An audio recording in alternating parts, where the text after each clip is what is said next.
Hello everyone, this is Kaushal and I welcome you to modulation CUET।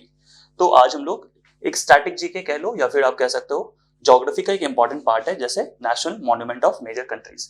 ठीक है, तो दुनिया में बहुत सारे इंपॉर्टेंट कंट्री है और उसके अंदर बहुत सारे इंपॉर्टेंट मॉन्यूमेंट्स भी एग्जिस्ट करती है, जिन सब का नाम आप लोगों को कहीं ना कहीं किसी भी एग्जाम में पूछा जा सकता है। ठीक है, तो रिस्पेक्टिव ऑफ कि सिर्फ CUET में पूछा जाए ना पूछा जाए, इससे भी इंपॉर्टेंट है कि कहीं ना कहीं नॉलेज पर्सपेक्टिव से भी ये थोड़ा वीडियो आपके लिए इंफॉर्मेटिव होगा। So first is statue of liberty. थोड़ी बहुत जो भी मुझे लगेगा कि ब्रीफ हिस्ट्रीज के बारे में आपको थोड़ा बताना चाहिए, सो आई विल टेल यू। ठीक है, जैसे स्टैचू ऑफ लिबर्टी है, स्टैचू ऑफ लिबर्टी आप देखोगे न्यूयॉर्क में है। ठीक है, और ये यूएसए के अंदर है। न्यूयॉर्क शहर कहां पे है? यूएसए के अंदर। अच्छा, यहां तक तो ठीक है। Statue of liberty actually France ने गिफ्ट किया था यूएसए को, है ना। क्यों? क्योंकि जो प्रिंसिपल्स थे उनके, लिबर्टी की, इक्वालिटी की एंड फ्रेटर्निटी की, ठीक है, ये सारे ही क्वालिटी किसने अडॉप्ट किया है? यूएसए ने अडॉप्ट किया था after their independence from the British, like जो उनकी एक्विजिशन हुई थी। तो ईस्टर्न कुछ उन्होंने 13 कॉलोनीज को इंडिपेंडेंट करने के बाद फ्रांस ने इनको हेल्प किया था यूएसए को ब्रिटिश से लड़ने में, और एज अ गिफ्ट उन्होंने क्या दिया था इनको? स्टैचू ऑफ लिबर्टी बनाकर। ठीक है, next is Kremlin. Kremlin actually वो जगह है जहां पे एक्चुअली जो भी प्रेसिडेंट होते हैं रशिया के, वो लोग बैठते हैं। ठीक है, जैसे आज के समय अगर मैं बोलूं कि व्लादिमीर पुतिन कहां बैठते होंगे, तो क्रेमलिन में बैठते हैं। ठीक है, इसका आप गूगल पे एक छोटा छोटा इमेज अगर संभव हो तो उसको देखते हुए चलना कभी आप, या ये सब देख लेना ताकि आपको थोड़ी और क्लैरिटी मिल जाए। सो क्रेमलिन एक्चुअली बहुत फेमस है। जैसे आप मॉस्को में फेमस कुछ मॉन्यूमेंट डालोगे या मॉस्को डालोगे, तो इवन गूगल इमेजेस में भी आपको क्रेमलिन जरूर दिखेगा, है ना। कुछ 4-5 ऐसे डोम शेप के ऐसे बने हुए दिखेंगे। ठीक है, ये भी कहां? ये कहां है? रशिया में। जैसे बताया मैंने, मॉस्को रशिया की वैसे भी कैपिटल है। Next, the great wall of China, already नाम से पता चल रहा है, and one of the 7 wonders में भी से है। ठीक है, तो ये आपको चाइना में देखने को मिलेगा। इसका बनावट इस तरह का है कि एक्चुअली में नॉर्दर्न जो चाइना है उसको बचाने के लिए इन्होंने वॉल बनाई थी। सदर्न चाइना से या कह लो उधर से जो अटैक होती थी उसको बचाने के लिए इन्होंने क्या किया था? वॉल बना दिया था। ठीक है, एंड ये वॉल नॉर्थ टू साउथ बनी हुई है, वेस्ट से अटैक ना होने के लिए। ठीक है, यानी वॉल कुछ इस तरह से बनी हुई है चाइना में, ताकि इस तरह से अटैक ना हो। क्योंकि इस समय इस तरह से अटैक कौन करते थे? टर्क्स करते थे। टर्क्स जो आज आप टर्की समझते हो ना, इन लोगों का अटैक होता था उस समय, पुराने समय में। ठीक है, क्योंकि ज्यादातर जो आबादी इवन रहती है चाइना की, वो ऐसे एरिया में ही रहती है, हैबिटेबल जो एरिया है। और आधा जो पार्ट है इस तरफ का मैप का, वहां देखोगे आप ज्यादा कुछ है नहीं, बंजर है। जैसे कि मान लो तिब्बत वाला एरिया, जिंगजियांग प्रोविंस, है ना। तो यहाँ पे मिनरल डिपॉजिट्स जरूर है जो उस समय कभी भी खोजे नहीं गए थे। उस समय की बात है, लाइक ये तो बहुत पुरानी समय की बात है। उस समय ऐसा थोड़ी पता था किसी को कि लाइक हम बॉक्साइट का यूज कर सकते हैं किसी और तरीके से, या फिर कह लो सैंडस्टोन का यूज कर सकते थे किसी और तरीके से। ना ही हमें इतना पता था कि हम और भी कुछ लिग्नाइट अगर प्रोड्यूस कर ले, या माइका प्रोड्यूस कर ले, या कॉपर निकाल ले तो उसे वायर बनेगा। ये सारी कॉन्सेप्ट नहीं थी। सोना चांदी हीरे जवाहरात यही चलते थे, है ना। तो चाइना का पार्ट है। Next is empirical palace, Tokyo, ये जापान में है। तो जापान में आप जितने भी देखोगे बने हुए स्ट्रक्चर, उसका कुछ अपना एक स्ट्रक्चर है ना। तो वहां पे इम्पेरिकल पैलेस होती थी। जब भी आप हॉलीवुड के कुछ अगर मूवीज को देखोगे, वहां पे आपको देखने को जरूर मिलेगा, या इवन जो कुछ कार्टून्स भी कहते हो जिसमें समुराई एंड ऑल ये सब कुछ दिखेगी, तो वहां पे आपको वो घर भी आपको अलग तरीके का दिखेगा। तो जापान एक्चुअली एक बहुत इंपॉर्टेंट सिविलाइज्ड लोग ही हैं, एक्चुअली सिविलाइजेशन जैसा ही है, जहां का रहन सहन खान पान बिल्कुल डिफरेंट है। तो वहां पे इम्पेरिकल पैलेस हुआ करती थी जहां पे राजा लोग रहते थे। और जापान अभी के समय में बहुत आप देखोगे इकोनॉमी की तरफ लुक फॉरवर्ड कर रहा है। लेकिन अगर आप पीछे की हिस्ट्री पढ़ोगे उसकी, या वर्ल्ड हिस्ट्री को थोड़ा देखोगे, तो आपको पता चलेगा कि जापान हमेशा से इस तरह का नहीं था। एग्रेशन भी उन्होंने किया है बहुत समय। ठीक है, north Korea and south Korea को भी एक बार उन्होंने एक्वायर किया हुआ था। मंचूरिया रीजन को भी एक्वायर किया था during the second world war. Next is Eiffel tower. Eiffel tower कहाँ है? पेरिस में, दैट इज फ्रांस। लाइक यहाँ पे इसको बहुत सारे अवार्ड्स मिलते हैं for the romance, most romantic place and all, इन सब चीजों के लिए हमेशा से इसको प्राइज मिलता रहा। बहुत सारे सेलिब्रिटीज जाके इस चीज को प्रमोट भी करते हैं एक्चुअली, तो इस वजह से बहुत फेमस है ना। लाइक बहुत जैसे बड़े बड़े सेलिब्रिटी जाके वहां पे प्रपोज कर रहे हैं, रिंग दे रहे हैं, तो आप समझ पा रहे हो कि वहां पे फेमस होने का मेन रीजन ये सब चीजें हैं। ठीक है, लेकिन अभी कुछ लाइक हार्डली कुछ समय पहले ही एक नॉर्मल कॉन्वर्सेशन में इमैनुअल मैक्रोन ने यही कहा था, लाइक वहां के जो प्रेसिडेंट है दैट इज फ्रांस के, उन्होंने ये कहा था कि लाइक अगर मुझसे पूछा जाए तो आई थिंक ताजमहल उससे भी ज्यादा अच्छा आप देखोगे रोमांटिक प्लेस हो सकता है, काइंड ऑफ लव को ज्यादा सिग्निफाई करता है। ठीक है, चलो इंपॉर्टेंट कुछ यहाँ पे मॉन्यूमेंट्स हैं, उनको आपको ध्यान रखना है। Next, leaning tower of Pisa. Leaning tower of Pisa मतलब लीनिंग मतलब होता है क्या, कोई चीज जो थोड़ा झुक गया हो, ठीक है। तो बहुत पहले एक बड़ा सा टावर बना है, वो लीन कर चुका है, यानी थोड़े एंगल से झुक गया, बट गिरा नहीं है।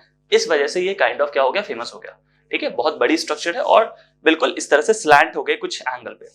ये देखो कहाँ पे, दैट इज रोम, इटली में, रोम में है ना, रोम दैट इज इटली की capital.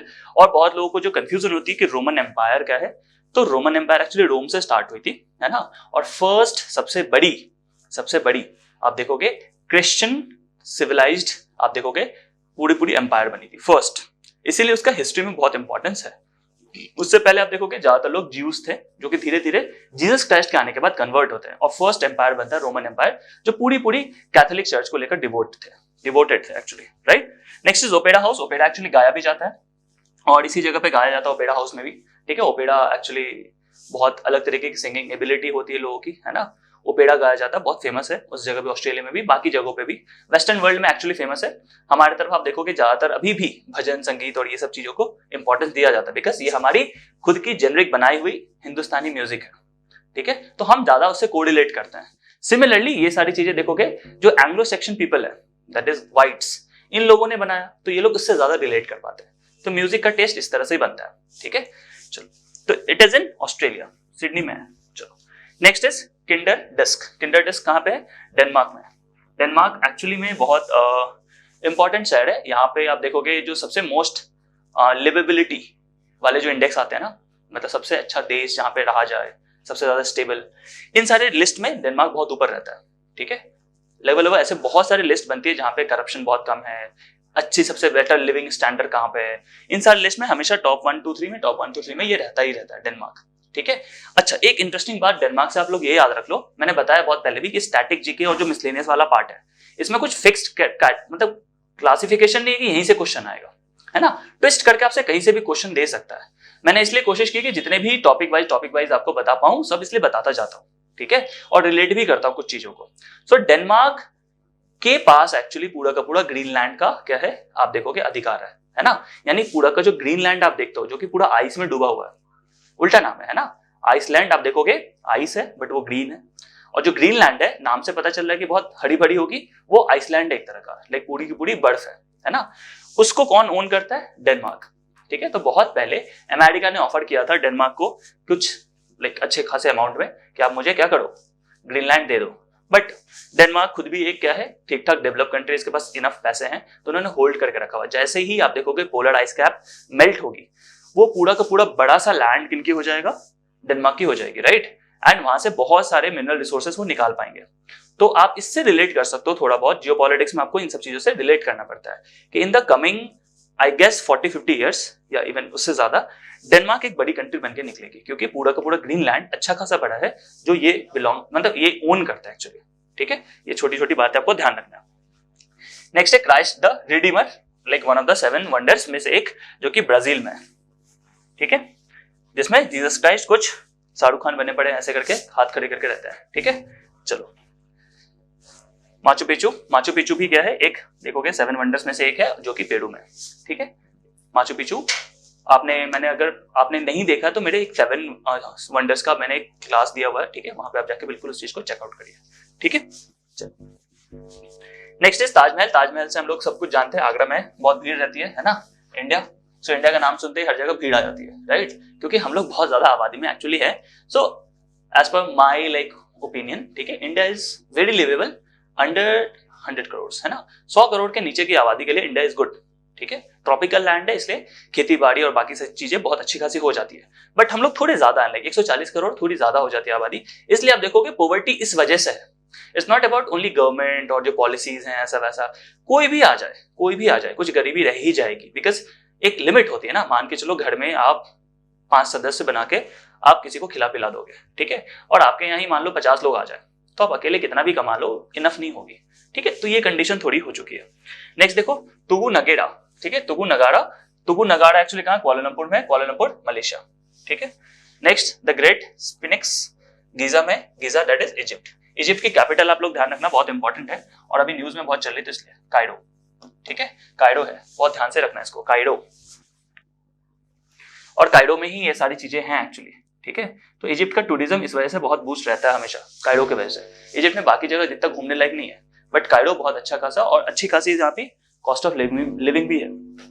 Next pyramid, that is Giza का जो पिरामिड है वो भी आप देखोगे इजिप्ट में, ठीक है। स्फिनिक्स अलग है, स्फिनिक्स अलग है, एक अलग तरीके का शेर जैसा कुछ ऐसा बनावट वाला कौन है, एक जानवर का पूरा मूर्ति है वो, ठीक है। और यहाँ जो पिरामिड में बात कर रहा हूँ ये डिफरेंट है, ठीक है। तो पिरामिड का हिस्ट्री का भी मन हो पढ़ने का, तो अगर लाइक जनरली मैं उम्मीद करता हूँ आप सबके पास फोन होगा, तो हिस्ट्री टीवी पे या कहीं पे एक कोई चैनल है वहां पे आप देखना, थोड़ा सा इसका हिस्ट्री पढ़ना पिरामिड्स के बारे में, ठीक है। ऐसा बोला जाता है कि वहां पे कभी ना कभी क्या थे, एलियंस ने बनाया या किसी तरह से उन्होंने हेल्प किया, क्योंकि अंदर में जो स्ट्रक्चर बनी हुई है वो हाइड्रो टर्बाइन इलेक्ट्रिसिटी जनरेट करने के लिए सबसे बेस्ट अभी भी स्ट्रक्चर माना जाता है, ठीक है, जो हम अभी केपेबल नहीं है बनाने के लिए।